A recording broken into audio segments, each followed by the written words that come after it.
अस्सलाम वालेकुम। तो आज का हमारा टॉपिक है डेरिवेटिव्स, जो कि हम एक्सरसाइज 2.4 में हम इसका कॉन्सेप्ट पढ़ेंगे। ठीक है, एक्सरसाइज 2.3 में भी इसका कॉन्सेप्ट यूज होता है, बट मैं इसके आपको पहले फॉर्मूलाज जो है, मतलब इसको पहले एप्लीकेशन वाइज सॉल्व करना सिखाऊंगी, देन इसके डीप कॉन्सेप्ट में जाएंगे कि ये आया कहाँ से कॉन्सेप्ट। ठीक है, तो पहले आप इसको यूज करना सीख जाए एक दफा चीजों को, देन हम उसकी डीप कॉन्सेप्ट में जाएंगे। तो ग्रेड 12 की एक्सरसाइज 2.4 है बच्चे, स्टार्ट करते हैं। इस एक्सरसाइज में आपका मेन जो यूज होने वाला फॉर्मूला है वो क्या है? Product rule. प्रोडक्ट रूल क्या कहता है कि, सॉरी प्रोडक्ट रूल नहीं, इसका नाम है पावर रूल।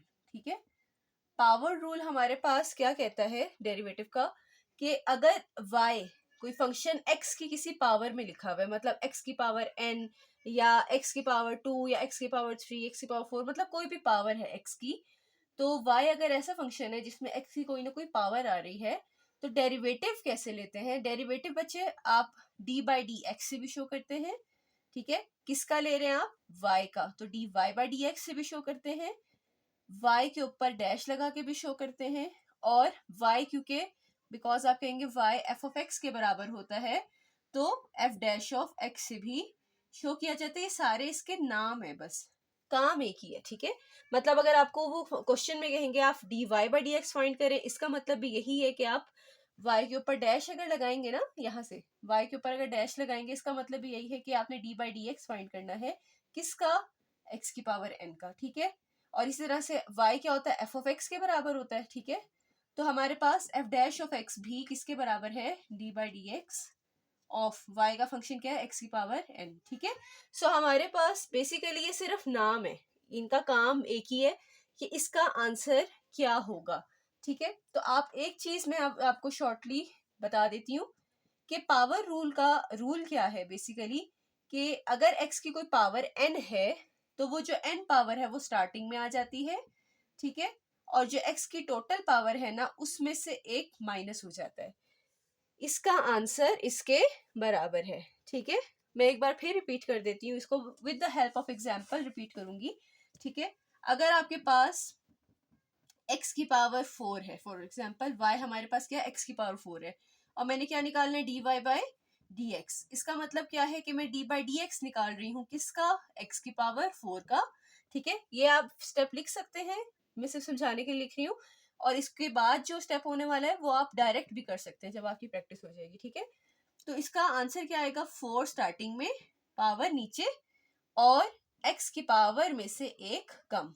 हम इसको उर्दू में याद रखेंगे ताकि हमें ज्यादा वर्डिंग इजीली याद रह जाए। सो मैंने इसका क्या शॉर्टकट बताया? पावर नीचे, ठीक है, और पावर में से एक कम, दिस इज पावर रूल। ठीक है, सो हमारी पावर नीचे आएगी तो 4, x की पावर 4 में से एक कम कितनी रह जाती है? 3। ठीक है, सो ये हमारा आंसर आएगा किसका? D y by d x का। उम्मीद है आपको यहाँ तक एग्जाम्पल समझ आ गई होगी। इसी तरह से कोई भी पावर है, अब मैं आपको डायरेक्ट करके भी दिखा सकती हूँ। ठीक है, y आपके पास x की पावर 5 है। ठीक है, तो डायरेक्ट कैसे लिख सकते हैं? y डैश लिख लें या d y by d x लिख लें, बात एक ही है बच्चों। मैंने आपको कहा y डैश लिखें, f डैश ऑफ x लिखें, या d y by d x, same बात है तीनों। सो ये क्या हो जाएगा? पावर नीचे, 5 नीचे, x की पावर में से एक कम, तो 5 माइनस 1 कितना रह जाता है? 4। ठीक है, तो मतलब आपके डेरिवेटिव का आंसर क्या आएगा? 5 नीचे और पावर में से एक कम 4। ओके, तो बच्चों इस एक्सरसाइज के तमाम क्वेश्चंस बहुत इजी हैं। क्वेश्चन की तरफ मूव करने से पहले एक चीज और बता दूं कि जो डेरिवेटिव अगर आपके पास y, अभी हमने कौन सा पढ़ा? x की कोई पावर वाला फंक्शन होता, लेकिन अगर कोई फंक्शन ऐसा होता y इक्वल्स टू 4 ओनली, मतलब कोई क्या होता? कांस्टेंट। कांस्टेंट के केस में आपको पता है x के साथ पावर क्या होती है बच्चे? 0 होती है। वेरिएबल की पावर क्या होती है कांस्टेंट के साथ? 0 होती है। तो जब आप इसका डेरिवेटिव लेंगे ना, तो ये जब 0 नीचे आके 4 से मल्टीप्लाई होगा, तो इसको पूरा क्या बना देगा? 0। अगर आपको ये बात समझ नहीं आई, जस्ट सपोज, तो आप इतना याद रखें कि जब भी y एक कांस्टेंट फंक्शन होगा, तो उसका डेरिवेटिव हमेशा क्या होगा? 0। तो कांस्टेंट का डेरिवेटिव ऑफ कांस्टेंट फंक्शन हमेशा क्या होता है? 0 होता है। ठीक है, इतना याद रखें। कॉन्सेप्ट क्या है? क्योंकि कांस्टेंट फंक्शन के साथ x की पावर 0 होती है और पावर रूल के तहत 0 जब नीचे आता है, जिस तरह हमने 4 नीचे लेके आए, तो हमारे पास कांस्टेंट से जो 4 से मल्टीप्लाई होकर 0 बना देते हैं उसको, ठीक है। सो हमारे पास ये कॉन्सेप्ट था। अभी हम अपने क्वेश्चंस की तरफ मूव करते हैं। फर्स्ट पार्ट क्या कह रहा है आपका, y हमारे पास क्या है, x की पावर 9, ठीक है। तो आपने क्या लेना है, इसका डेरिवेटिव फाइंड करना है। Find the derivative of function लिखा हुआ है क्वेश्चन की स्टेटमेंट में, वो मैंने यहाँ नहीं लिखी। और विद रिस्पेक्ट टू x उन्होंने कहा है कि x के लिहाज से फंक्शन का डेरिवेटिव ले, मतलब मैंने dy बाय dx लेना है। x के लिहाज से कहेंगे तो डिवाइड में dx लेंगे। तो विद रिस्पेक्ट टू अगर आपके पास कोई और वेरिएबल हो तो आप वो कोई और वेरिएबल लगाएंगे। जब आपके क्वेश्चंस x की फॉर्म में होंगे ना बच्चे, x वेरिएबल आ रहा है, y is a function of x है, तो आपको derivative with respect to x लेना होगा, ठीक है। सो हमारे पास dy बाई dx क्या आ जाएगा, डायरेक्ट कर सकते हैं, लेकिन मैं चले आपको लिख के दिखा देती हूँ। डी बाई डी एक्स होगा यहाँ पे भी y के साथ, तो d y by d x बनेगा। डी बाई डी एक्स होगा किसके साथ, x की पावर 9 के साथ भी, ठीक है। तो x की पावर 9 का मतलब क्या है, 9 स्टार्टिंग में आ जाएगा 9, और x की पावर में से 9 में से एक कम हो जाएगा। सो इसका आंसर आ जाएगा 9x की पावर 8, ठीक है। So this is the answer of derivative function of this function, ठीक है। अब आपके पास y नहीं दिया हुआ नेक्स्ट पार्ट में, f ऑफ x दिया हुआ है, कोई बात नहीं, आपका y f ऑफ x के ही बराबर होता है। तो अगर y का डेरिवेटिव, इसको आप ना y को यहाँ पे dy dx की जगह क्या लिख सकते थे, y डैश भी लिख सकते थे, अगर आप ज्यादा थोड़ा नीट करना चाह रहे हैं काम। तो अगर y के ऊपर डैश आता है, इसका मतलब f के ऊपर भी डैश आता है, ठीक है। डेरिवेटिव इस तरह शो होते हैं, ठीक है। सो हमारे पास अगर f ऑफ x की फॉर्म में है, हम क्या लिखेंगे, f dash of x। f dash of x किसके बराबर है, d by d x of this function 4x की पावर 1/3। अब यहाँ पे एक कॉन्सेप्ट है कि बच्चों 4 आपका कांस्टेंट नंबर है, वो बाहर आ जाएगा, और डेरिवेटिव x के साथ लग रहा है तो वो सिर्फ x के फंक्शन पे लगेगा, ठीक है। तो ये जो 4 है ये बाहर आ जाएगा, और d बाई डी एक्स किसके ऊपर लगेगा, खाली x की पावर 1/3 के ऊपर, ठीक है। अब इसमें आप देख सकते हो कि पावर रूल लग रहा है, x की पावर n है और उसके ऊपर डेरिवेटिव अप्लाई हो रहा है, ठीक है। तो जब भी कोई कांस्टेंट नंबर आ रहा हो ना x के साथ, उसको आप बाहर निकाल लिया करेंगे हमेशा, ठीक है। सो आपके पास 4 और इसके ऊपर आप लगा रहे हैं पावर रूल। पावर रूल के तहत 1/3 पावर स्टार्टिंग में आ जाएगी, ठीक है। और जो x की टोटल पावर थी 1/3, उसमें से एक कम, ठीक है। उम्मीद है आपको यहां तक समझ आ रही होगी बच्चों। नेक्स्ट आपके पास क्या है, स्टेप आपका 4 1/3 से मल्टीप्लाई हो रहा है, इसको मैं थोड़ा सा छोटा करके लिख लेती हूँ। तो ये आ जाएगा 1/3, ठीक है। तो ये आ जाएगा 1/3, 4 से मल्टीप्लाई होगा तो 4/3, और x की पावर 1/3 में से 1 गया, तो इसको मैं साइड पर सॉल्व करके दिखा देती हूँ, आपको एलसीएम लेना है। तो ये 3 एलसीएम, 3 1 ज़ा 3, 1 1 ज़ा 1, और 1 के नीचे कुछ नहीं, 1 3 ज़ा 3, 3 1 ज़ा 3, तो ये आ जाएगा -2/3। तो x की पावर आ रहा है -2/3, यही आपका आंसर है, इससे आगे आपने सॉल्व नहीं करना। क्लियर है यहाँ तक। नेक्स्ट पार्ट आपका है बच्चे, f of x equals to 9 है, क्या है, कांस्टेंट फंक्शन है। तो कांस्टेंट फंक्शन का डेरिवेटिव क्या होता है बच्चों, मैंने अभी आपको बताया था कि हमेशा कांस्टेंट फंक्शन का डेरिवेटिव क्या होता है, आंसर में 0, ठीक है। कांस्टेंट के साथ कोई x नहीं लिखा हुआ तो 0, अगर कोई x की वैल्यू हो तो फिर हम उसको सॉल्व करते हैं, क्लियर है। उसके बाद आप देखें f ऑफ x हमारे पास क्या है, 6x cube plus 3x square minus 10। तो f डैश ऑफ x, अब डेरिवेटिव ले रहे हैं।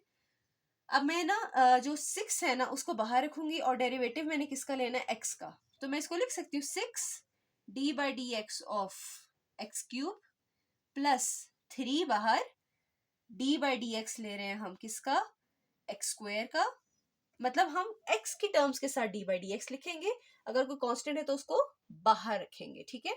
माइनस, अच्छा ये खाली कांस्टेंट है, इसके साथ कोई x नहीं लिखा हुआ, ठीक है। तो खाली कांस्टेंट के लिए आपको डेरिवेटिव कांस्टेंट के साथ लिखना मजबूरी है। अब ये कांस्टेंट के साथ डेरिवेटिव का आंसर क्या हो जाएगा बच्चों, 0, ठीक है। माइनस लगाए प्लस लगाए इससे फर्क नहीं पड़ता, 0 ही हो गया, ठीक है। अब आपके पास यहाँ पे सेकेंड पार्ट में क्या हो रहा है, 3 d by d x of x square, x square का डेरिवेटिव 2 पावर क्या हो जाएगी, पावर रू लगेगा इस पे, 2 पावर नीचे और x की पावर 2 में से एक कम। देखें d बाई डी एक्स में दोबारा अलग से सॉल्व कर देती हूँ, एक्स स्क्वायर का ले रहे हैं, ठीक है। तो इसका मतलब क्या है, 2 स्टार्टिंग में आ जाएगा एज इट इज, और x की पावर 2 में से एक कम। इसका मतलब क्या है, ये क्या है 2, x की पावर 2 में से एक कम होके कितनी रह जाती है 1। ठीक है, तो इसका मतलब है यहाँ पे 2x की पावर 1 आंसर है। क्लियर। इसी तरह से यहाँ पे 6, थोड़ा सा डायरेक्ट जाऊंगी अब। 3 स्टार्टिंग में, 3 शुरू में, पावर रूल इसके ऊपर लगेगा सिर्फ डेरिवेटिव की टर्म के ऊपर, ये वाली टर्म जो है। ठीक है, तो हमारे पास 3 क्या है स्टार्टिंग में आ जाएगा, और x की 3 में से एक कम होके पावर कितनी हो जाएगी बच्चे 2। उम्मीद है आपको समझ आ रही होगी अब। तो 6 अगर कांस्टेंट है तो कांस्टेंट बाहर एज इट इज, और x के ऊपर जो डेरिवेटिव लगता है ये उसका आंसर है। ठीक है, इसी तरह से 3 as it is, x square के ऊपर जो डेरिवेटिव लगा उसका आंसर ये है, और कांस्टेंट के ऊपर डेरिवेटिव लगा उसका आंसर ये है। अब इसको जस्ट सॉल्व कर लेंगे। 6 3 आर 18 होता है, 18x स्क्वायर, और 3 2 आर 6, x की पावर 1 x। तो ये आपका फाइनल आंसर है फर्स्ट आपके डेरिवेटिव का। ठीक है, एक बार डेरिवेटिव लिया ना हमने तो उसका ये आंसर है। चलिए, उम्मीद है आपको ये क्वेश्चन समझ आ गए होगा बच्चे। अब हम मूव करेंगे क्वेश्चन नंबर 2 की तरफ। तो क्वेश्चन नंबर 2 हमें, सॉरी यहाँ पे मैं चेंज करना भूल गई। क्वेश्चन नंबर 2 हमें क्या कह रहे हैं, ये 4 पार्ट्स हमें दिए हुए हैं और पूछा गया है कि determine F dash of x. हमें एफ डैश ऑफ एक्स निकालना है, मतलब डेरिवेटिव निकालना है, फर्स्ट डेरिवेटिव निकालना है। एक बार डेरिवेटिव लेना आपने। ठीक है, तो एफ ऑफ एक्स का आप डेरिवेटिव लेंगे तो एफ डैश ऑफ एक्स बनता है, और डी बाई डी एक्स हमारे पास पार्ट 1 में स्क्वायर रूट ऑफ 5 दिया हुआ है। अब बच्चे आपके पास स्क्वायर रूट ऑफ 5 के साथ कोई x की वैल्यू लिखी हुई है? तो नहीं, इसके साथ कोई x की वैल्यू x नहीं लिखा हुआ है, सही है ना। जब तक x नहीं है तब तक ये नंबर, चाहे अंडर रूट लगा हुआ है आपका, चाहे बटे की शक्ल में है, ये नंबर क्या होगा बच्चे, कांस्टेंट होगा। ठीक है, और कांस्टेंट अगर नंबर हो तो उसका डेरिवेटिव क्या होता है हमेशा, मैंने आपको बोला 0। ठीक है, तो कांस्टेंट का derivative 0। This is the answer, simple. Next आपके पास क्वेश्चन कह रहा है एफ ऑफ एक्स बराबर है स्क्वायर रूट ऑफ 5 एक्स के। ठीक है, अब आपने क्या करना है, फर्स्ट डेरिवेटिव लेना है, और अब स्क्वायर रूट 5 हमने अभी देखा क्या है, कांस्टेंट है, क्योंकि 5 के अंदर ना है एक्स आ रहा है ना बाहर एक्स है। इस केस में बाहर एक्स है, लेकिन ये इटसेल्फ क्या है, स्क्वायर रूट 5 खुद क्या है, एक कांस्टेंट है, ऐसे ही है। तो कांस्टेंट बाहर होता है और डेरिवेटिव किसका अंदर लग जाता है, एक्स के साथ। ठीक है, अब x के साथ जब भी डेरिवेटिव हो बच्चे, अब आपको पावर रूल की ऐसे जरूरत नहीं है, लेकिन मैं फिर भी आपको बता देती हूँ। x की पावर क्या होती है 1। ठीक है, खाली x का डेरिवेटिव लेने का तरीका बता रही हूँ ताकि आइंदा के लिए आपको ये स्टेप डायरेक्ट याद रहे। जैसे आपको कांस्टेंट का डेरिवेटिव 0 होता है, ये डायरेक्ट याद हो गया ना, इसी तरह से x की पावर 1 होती है, पावर रूल के तहत ये 1 क्या हो जाता है, स्टार्ट में आ जाता है, और x की पावर क्या हो जाती है, एक में से एक कम, ऐसा ही है ना, 1 में से 1 कम। तो 1x की पावर क्या हो जाती है 0, और x की पावर 0 लिखना जरूरी नहीं होता, x की पावर 0 भी 1 के बराबर होती है, तो 1। तो बेसिकली मेरा कहने का मकसद क्या है कि जब क्या कहते हैं, आखिर में आपके पास x हो, ठीक है ना, x की पावर 2 हो ना x की पावर 3 हो, खाली x की पावर 1 हो, तो d by d x of x, जिसको dx बाई डी एक्स भी कह सकते हैं, वो क्या होता है 1। आप एक और तरीके से भी याद रख सकते हैं कि ऊपर भी dx है नीचे भी dx है, यूं समझ ले कैंसिल हो रहे हैं, तो ये आपके पास आंसर 1 है। लेकिन ये मैं आपको जस्ट शॉर्टकट के तौर पे बता रही हूँ, कॉन्सेप्ट इसका यही है जो मैं पावर रूल के तहत आपको बताया। ठीक है, तो x के साथ जब डेरिवेटिव हो हमेशा आप इसका शॉर्टकट याद रखें कि क्या है 1 होता है। ठीक है, ये आपके पास क्या हो जाएगा 1 स्क्वायर रूट 5, इसका आंसर 1, आंसर क्या आ जाएगा, final answer square root of 5। ठीक है, तो एफ डैश ऑफ एक्स का आंसर है स्क्वायर रूट 5। क्लियर। इसी तरह से नेक्स्ट क्वेश्चन आपका क्या कह रहा है, आपने डेरिवेटिव निकालना है एफ ऑफ एक्स का, आपके पास दिया हुआ है 5 स्क्वायर रूट ऑफ एक्स। अब स्क्वायर रूट 5x और 5 स्क्वायर रूट ऑफ एक्स में जमीन आसमान का फर्क है। इसमें कांस्टेंट के ऊपर स्क्वायर रूट था, लेकिन वेरिएबल के ऊपर पावर क्या थी 1। लेकिन इसमें क्या है, कांस्टेंट के ऊपर स्क्वायर रूट नहीं है और वेरिएबल के ऊपर पावर, स्क्वायर रूट क्या होता है बच्चे, स्क्वायर रूट होता है पावर 1/2, क्यूब रूट क्या होता है पावर 1/3, फोर्थ रूट इसी तरह पावर 1/4, मतलब जो जो रूट के साथ लिखा होता है n है तो nth रूट आपके पास पावर 1/n होगा। सही है, तो आपके पास स्क्वायर रूट के साथ 2 नहीं लिखा होता, क्योंकि इसको स्क्वायर रूट पढ़ते हैं, इसका सिंबल खाली स्क्वायर रूट के तौर पे भी दिखाया जाता है, पर उसके अलावा अगर कोई और पावर हो तो उसको मेंशन किया जाता है। ठीक है, तो स्क्वायर रूट का आंसर क्या होता है power 1/2।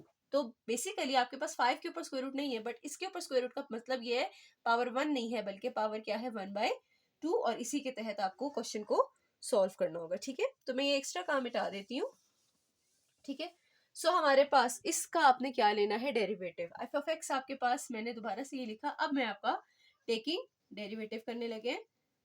Derivative on both sides, लिख सकते हैं आपने, स्टेप लिखना है वरना डायरेक्ट बस लिख लें, एफ डैश ऑफ एक्स लिख लें डायरेक्ट।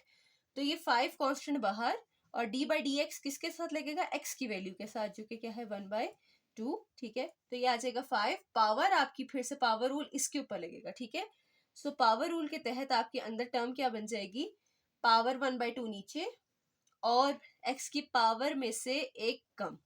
ठीक है, 1/2 -1। अब 1/2 -1 अगर आप एलसीएम करके देखें 2 आता है, 2 1s are 2, 1 as it is, and 1 के नीचे कुछ नहीं, 1 2s are 2, तो 2 एज इट इज। तो ये आप कैलकुलेटर से भी कर सकते हैं, -1/2 आएगा। सो आपके पास आंसर क्या आ जाएगा, 5 1s are 5/2, एक्स की पावर 1/2 -1, हमने अभी करके देखा वो क्या आ रहा है, -1/2। ठीक है, so this is the value of dash of x. ठीक है, उम्मीद है आपको ये समझ आ रहे होंगे क्वेश्चन बच्चे, बहुत इजी है ये डेरिवेटिव्स के क्वेश्चन। नेक्स्ट हमारे पास क्वेश्चन है पार्ट डी। पार्ट डी हमें क्या कह रहा है, एफ ऑफ एक्स हमारे पास बराबर है स्क्वायर रूट 5 और एक्स, दोनों स्क्वायर रूट के अंदर आ रहे हैं, ये चीज याद रखनी है। जैसा क्वेश्चन है वैसे सॉल्व करना है आपने, खुद से कोई अमेंडमेंट नहीं करनी। ठीक है, अब आपके पास 5 के ऊपर भी स्क्वायर रूट है बच्चे, और एक्स के ऊपर भी स्क्वायर रूट है, तो जब भी स्क्वायर रूट के अंदर दो टर्म्स आ रही हो तो उसको मैं अलग अलग स्क्वायर रूट में प्रोडक्ट में लिख सकती हूँ। इन दोनों के बीच में प्रोडक्ट है ना, अभी कुछ ना लिखा हो तो प्रोडक्ट होता है, तो उसको हम इस तरह अलग अलग स्क्वायर रूट में लिख सकते हैं। सेम इसी तरह से मैंने आपको बताया होगा कभी कि डिवाइड में हो तब भी आप स्क्वायर रूट अलग अलग डिवाइड के फॉर्म में लगा सकते हैं, सिर्फ प्लस माइनस के केस में आप अलग अलग स्क्वायर रूट नहीं लिख सकते। ठीक है, सो हमारे पास बेसिकली यहाँ पे स्क्वायर रूट 5 और x दोनों स्क्वायर रूट के अंदर थे और प्रोडक्ट हो रहे थे, तो ये स्क्वायर रूट 5 स्क्वायर रूट x इस तरह लिखा जा सकता है। अब मैं लेने लगी हूँ डेरिवेटिव। डेरिवेटिव के तहत ये क्या है बच्चे, कांस्टेंट हमने देखा था, स्क्वायर रूट 5 कांस्टेंट है, कांस्टेंट बाहर आ जाएगा और डेरिवेटिव किसके ऊपर लग जाएगा, स्क्वायर रूट x के ऊपर। ठीक है, स्क्वायर रूट 5 बाहर, अब स्क्वायर रूट x नहीं लिखती मैं, इसको x की पावर 1/2 लिखती हूँ, ताकि आपने अभी अभी स्क्वायर रूट x को हमने सॉल्व किया, x की पावर 1/2 का आंसर क्या आया था, 1/2 x की पावर -1/2, ऐसा ही था। लेकिन हम फिर से सॉल्व करेंगे ताकि आपको पक्का हो जाए। इसको सॉल्व करना है हमने, इस डेरिवेटिव को, इस ब्रैकेट के अंदर पावर नीचे 1/2 नीचे और x की पावर में से एक कम। ठीक है, तो इसका आंसर क्या आ जाएगा, 1/2 x की पावर 1/2 -1, अभी यहाँ पे किया था -1/2 आती है। ठीक है, -1/2 और स्क्वायर रूट 5 ऊपर एज इट इज। ठीक है, जब स्क्वायर रूट 5 अंदर 1/2 से मल्टीप्लाई होगा तो स्क्वायर रूट 5 1 से मल्टीप्लाई होके स्क्वायर रूट 5/2 और ये आंसर। ठीक है, तो मैंने एक स्टेप बचा लिया, आप स्क्वायर रूट 5 को अंदर मल्टीप्लाई करके लिख लें जस्ट, और पावर को सॉल्व कर लें। क्लियर, सो ये हमारा क्वेश्चन नंबर 2 यहाँ पे कंप्लीट हो जाता है और यही आपका फाइनल आंसर है। उम्मीद है आपको ये समझ आ गया होगा बच्चों। तो बच्चों क्वेश्चन नंबर 3 एंड 4 करने से पहले हम क्वेश्चन 5 कवर करेंगे, क्योंकि ये शॉर्ट है, और 3 एंड 4 के लिए हम नेक्स्ट अलग वीडियो बना लेंगे ताकि हमारी वीडियो भी ज़्यादा लॉन्ग ना हो। तो हमारे पास क्वेश्चन 5 क्या कह रहा है, find slope of tangent at x equals to 1। ये वाली बात हम बाद में करेंगे, पहले स्लोप ऑफ टेंजेंट देखते हैं कि किसी भी टेंजेंट, जो टेंजेंट लाइन होती है ना किसी कर्व पे, ये टेंजेंट होता है। ठीक है, सॉरी कर्व से हट के हो गया टेंजेंट, ये कर्व है जैसे, और कोई एक पॉइंट होता है कर्व के ऊपर जिसके ऊपर आप सीधी लाइन ड्रॉ करें, ये टेंजेंट होता है। ठीक है, इस टेंजेंट की स्लोप मतलब ढलवान कितनी है वो चेक करने के लिए आप यहाँ पे फर्स्ट डेरिवेटिव का फॉर्मूला लगाते हैं। मैं इस चीज को ज्यादा अभी एक्सप्लेन नहीं करूंगी बच्चे कि इसका डीप डाउन कॉन्सेप्ट क्या है, कैसे होता है ये। फिलहाल आप इतना याद रखें कि स्लोप का फॉर्मूला जो होता है टेंजेंट की स्लोप का, वो क्या होता है, किसी फंक्शन का फर्स्ट डेरिवेटिव ले लें वो स्लोप के ही बराबर आता है। ठीक है, तो हमारे पास फंक्शन हमें क्या दिए हुए हैं, एक ये और एक ये, दो पार्ट्स ये सिर्फ क्वेश्चन 5 की। तो बेसिकली हमने स्लोप ऑफ टेंजेंट फाइंड करना है, इसका मतलब हमें फाइंड क्या करना है, dy बाय dx, इतना याद रखें। ठीक है, तो dy बाय dx, अभी हमने x के डेरिवेटिव निकालना सीख लिए, तो उम्मीद है आपको ये क्वेश्चन समझ आ गया होगा। तो dy बाय dx आप इधर भी लेंगे और d बाय dx आप उस साइड पे भी लेंगे, x स्क्वायर के ऊपर भी लगेगा और 3 बाहर रख के एक्स के ऊपर भी लगेगा, ठीक है, D by d x of x. देखिए एक्स स्क्वेयर के ऊपर भी डेरिवेटिव लगा और 3 बाहर रख के एक्स के ऊपर भी डेरिवेटिव लगा, ठीक है। सो हमारे पास, अब इसको सॉल्व करेंगे। D x over D x मैंने अभी आपको बताया था 1 के बराबर है, ये याद रखें कि डेरिवेटिव ऑफ एक्स फंक्शन अगर आपके पास खाली एक्स हो तो 1 होता है, और अगर कोई कांस्टेंट हो तो हमारे पास कांस्टेंट ए कह लें या कोई भी कांस्टेंट नंबर हो तो उसका आंसर क्या होता है, 0 होता है, ठीक है। सो ये आंसर 1, और एक्स स्क्वेयर का आंसर हम निकाल लेते हैं, डी बाई डी एक्स हमारे पास, सॉरी 2 शुरू में आ जाएगा, और एक्स की पावर 2 माइनस 1, एक्स की पावर 2 माइनस 1 मैं डायरेक्ट लिख लूँ अगर आपको इतराज ना हो, 2 में से एक गया, एक हमें पता है तो हम आंसर ही लिख लेते हैं। तो बेसिकली आपका आंसर क्या आ जाएगा, 2x प्लस 3। मैं पार्ट 2 यहाँ मिटाने लगी क्योंकि हमारा अभी यहाँ काम कंप्लीट नहीं हुआ। सो y बेसिकली क्या होता है बच्चे, f ऑफ x होता है, ऐसा है क्या। मैं इसको अगर मैं ऐसे लिखूं, बल्कि रहने दें, इसको मैं वही लिखे रहने देती हूँ। हमने डेरिवेटिव निकाल लिया, इसको मैं लिख सकती हूँ y डैश भी लिख सकती हूँ, अगर मैं चाहूँ तो इसको f डैश ऑफ x भी लिख सकती हूँ। मैंने आपको बताया था y dash f dash x and ये तीनों सेम मीन होल्ड करते हैं, ठीक है, तीनों का सेम मतलब होता है। तो x की जगह अगर आप वैल्यू पुट करें, x की जगह हमने, उन्होंने कहा at x equals to 1 put करें, तो अगर आप क्वेश्चन को, मैं जो करने लगी थी वो ये कि आप क्वेश्चन को y की जगह f ऑफ x की शक्ल में लिख दें, f ऑफ x लिख लें, तो यहाँ पे आप क्या लिखेंगे, f डैश ऑफ x, ठीक है। तो आंसर आपका किस फॉर्म में आ रहा है, f डैश ऑफ x, ताकि आपको पता हो अभी आपके f के अंदर x की वैल्यू है, और नेक्स्ट हम क्या करने लगे हैं, x की जगह 1 पुट करने लगे हैं। वैसे आप बच्चे d y by d x equal to 2 x की जगह वैल्यू पुट करके भी आंसर निकाल सकते थे, लेकिन इस तरह लिखने से बच्चों को ज्यादा क्लियर होता है कि हम कर क्या रहे हैं। एट एक्स इक्वल टू 1 निकालने का मतलब है कि एफ के अंदर हमने एक्स की जगह 1 पुट करना है, तो ये 2 1 प्लस 3, जहां जहां एक्स वहां वहां 1 आ गया, तो एफ डैश ऑफ 1 जो है आपके पास क्या बन जाएगा, 2 प्लस 3, आंसर इज 5। उम्मीद है आपको ये समझ आ गया होगा। यही कॉन्सेप्ट दोबारा पार्ट 2 में रिपीट होना है, तो मैं पार्ट 2 के थ्रू आपको ये रिपीट कराऊंगी, बजाय पार्ट 1 को दोबारा रिपीट करूं। तो पार्ट बी हमारे पास क्या कह रहा है बच्चों, y हमारे है x की 4 माइनस एक्स स्क्वेयर, ठीक है। तो पहला मैं फंक्शन को क्या लिख लेती हूँ, f ऑफ x की फॉर्म में, ताकि मैं x की जगह जब वैल्यू पुट करूँ तो ज्यादा आसानी से आप क्वेश्चंस को समझ सकें। डेरिवेटिव ले रही हूँ बोथ साइड पे, तो डेरिवेटिव किसका आएगा, x की 4 का भी, और डेरिवेटिव किसका आएगा, x की 2 का भी। अच्छा बच्चों, आपको इस चैप्टर में, मतलब इस एक्सरसाइज में मैं ये पूरा डेरिवेटिव लिख लिख के दिखा रही हूँ, लेकिन आपको इतनी प्रैक्टिस हो जाएगी इंशाल्लाह कि आपको ये स्टेप भी स्किप करके आप डायरेक्ट इनका आंसर भी लिख सकते हैं। x की 4 का आंसर 4 स्टार्ट में आ जाएगा, x की 4 में से एक कम पावर तो कितनी हो जाएगी, 3 पावर। इसी तरह से 2 स्टार्ट में आ जाएगा, 2 स्टार्टिंग में, और 2 में से एक कम पावर 1 पावर, ठीक है। तो f डैश ऑफ x का आंसर क्या आ रहा है बच्चों, 4x cube minus 2x, power 1 लिखना मस्ट नहीं है, ठीक है। उसके बाद एट आप कहेंगे x इक्वल्स टू 1 निकालना है हमने क्वेश्चन के मुताबिक, ठीक है। सो हमारे पास f डैश ऑफ 1 क्या आ जाएगा, 4 x की जगह 1 क्यूब माइनस 2 x की जगह 1, 4 1 ज़र मतलब 1 की जो भी पावर डिमांड रहता है 4 माइनस 2 आ जाएगा, and 4 minus 2 2, f dash of 1 का आंसर ये। सो ये हमने निकाला, ये हमारा स्लोप का आंसर था, slope of tangent at x equals to 1 का आंसर ये है। इसी तरह से ये क्या है, स्लोप ऑफ टेंजेंट, और एट x इक्वल्स टू 1 पे आंसर ये दे रही है। क्लियर है बात। तो उम्मीद है आपको क्वेश्चन समझ आ गए होंगे बच्चे। कोई भी सवाल हो तो मुझसे ज़रूर पूछिएगा बिला झिझक। अभी के लिए अल्लाह हाफिज़।